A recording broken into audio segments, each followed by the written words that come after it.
दोस्तों, मेरा नाम है नीलेश मिश्रा। कहानियाँ सुनाता हूँ।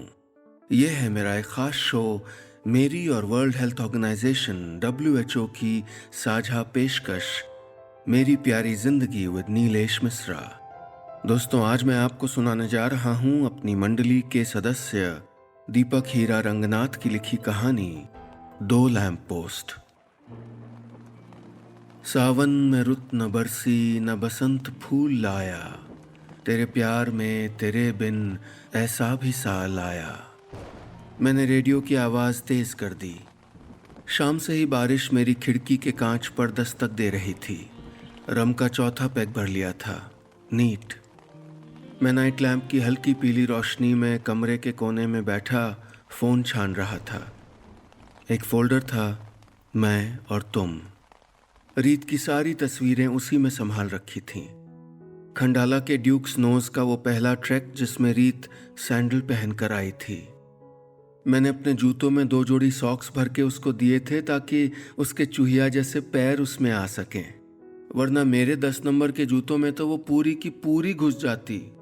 पहले लॉकडाउन में जब मैंने उसके बाल काटे थे तो जेनिफर एनिस्टन की जगह पोर्क्यूपाइन का हेयर स्टाइल बन गया था।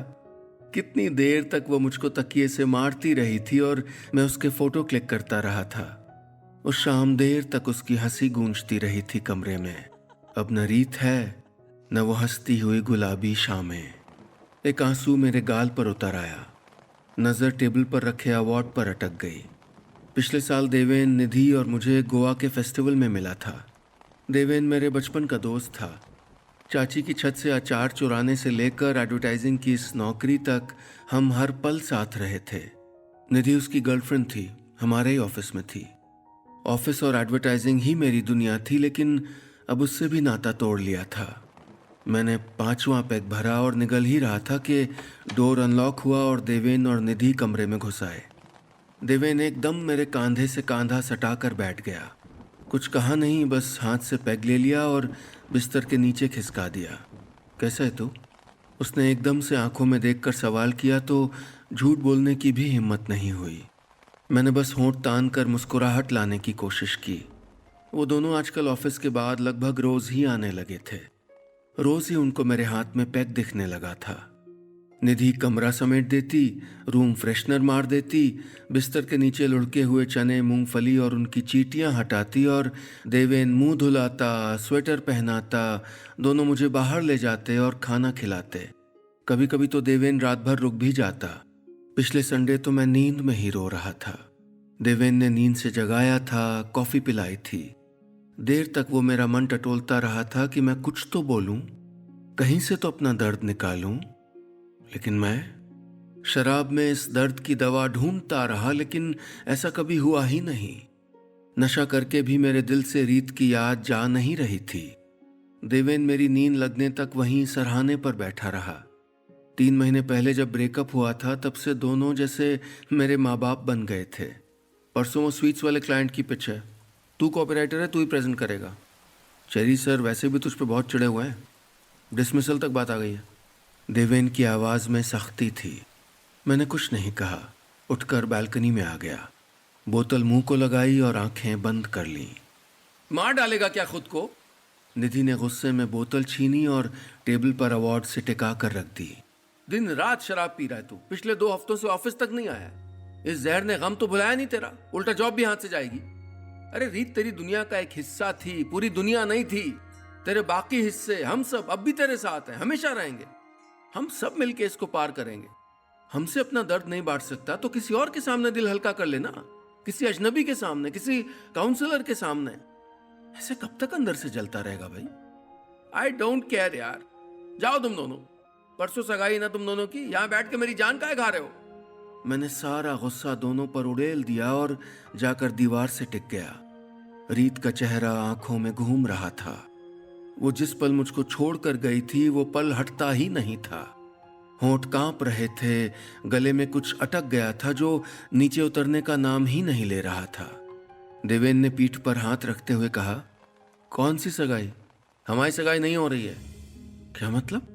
दिमाग तो ठीक है तुम दोनों का। ये क्या बोल रहा निधि? मैंने डांटते हुए पूछा। निधि ने गहरी सांस ली। सारी तैयारियां तो कोई और करने वाला था ना। हम दोनों की ड्रेस चुनना, थीम डिसाइड करना, मेन्यू फाइनल करना। और हाँ, किसी ने तो ये भी वादा किया था ना कि निधि तेरे हाथ पे देवेन के चेहरे का स्केच बनाऊंगा। ये मेहंदी वेहंदी तो पुराना स्टाइल है। अब जब सब कुछ करने वाला ही 3 महीने से शराब में धुत पड़ा है तो हम क्या करेंगे भाई। मेरी आंखों में फिर से एक आंसू उतर आया। देवेन ने दोनों अंगूठों से आंखें पोंछी। तेरे बिना आज तक कोई खुशी मनाई है जो ये मनाते? तू ही तो फैमिली है यार हम दोनों की। बस हम तीनों के बीच इस बोतल ने जगह ले लिए यार। वो बैल्कनी से धुंध में खोए हुए शहर को देखता रहा। सामने सड़क पर 2 लैंप पोस्ट अंधेरे से जूझ रहे थे। मैं उन दोनों को बड़ी देर तक देखता रहा। मुझे बिल्कुल उस बच्चे जैसा संभाला था इन दोनों ने, जैसे कोई बाप साइकिल चलाना सिखाता है। पीछे से कैरियर नहीं पकड़ता पर साथ जरूर चलता है, गिरने नहीं देता। मैंने अवार्ड से टिकी हुई बोतल उठाई। देवेन और निधि दोनों मुझको हैरानी से देखते रहे। मैंने सारी शराब सिंक में खाली कर दी और उसके साथ साथ कुछ खो देने का एहसास भी। सुबह की धूप का पहला कतरा बैल्कनी से टकरा रहा था। मैंने दोनों को कसकर गले से लगा लिया।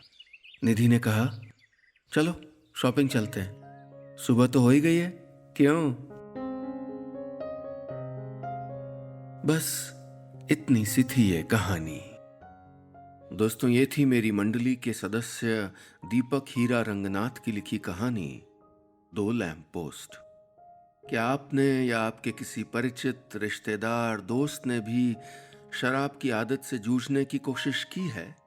या आपने क्या किसी दोस्त को ऐसा करने से रोका है? कोई किस्सा शेयर करिए नीचे कमेंट्स में। और हाँ, अगर आप चाहते हैं कि आप और आपके जानने वाले शराब नहीं छोड़ पा रहे और उनको कोई मदद चाहिए तो ईमेल करिए poisonswelove@gmail.com पर, यानी POISONSWELOVE@gmail.com पर, या देखाइए वेबसाइट poisonswelove.org। अभी मैं चलता हूँ, जल्द मिलूंगा फिर लेकर एक नई कहानी अपने इस खास शो में जिसका नाम है मेरी प्यारी जिंदगी with Nilesh Mishra, World Health Organization और मेरी एक साझा पेशकश।